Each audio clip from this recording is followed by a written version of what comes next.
Stars లేకుండా hype లేకుండా వచ్చిన ఒక సినిమా బాక్స్ ఆఫీస్ ను షేక్ చేసింది.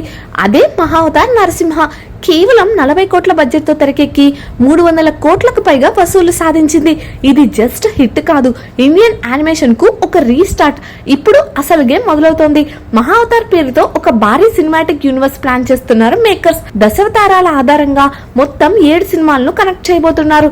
అందులో నెక్స్ట్ మూవీ మహావతార్ పరశురామ జయంతి సందర్భంగా రిలీజ్ చేసిన మోషన్ పోస్టర్ సోషల్ మీడియాలో వైరల్ అవుతోంది.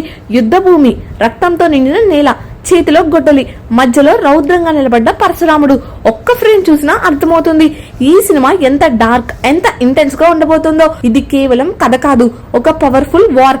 డైరెక్టర్ అశ్విన్ కుమార్ విష్ణుమూర్తి ఒక సినిమా కాదు, లాంగ్ టర్మ్ యూనివర్స్ ప్లాన్ తో వస్తున్నారు. 2027 డిసెంబర్ లో పాన్ ఇండియా రిలీజ్ చేయబోతున్నారు ఈ సినిమాని. ఇది జస్ట్ సినిమా కాదు, ఇండియన్ యానిమేషన్ కు గ్లోబల్ టెస్ట్.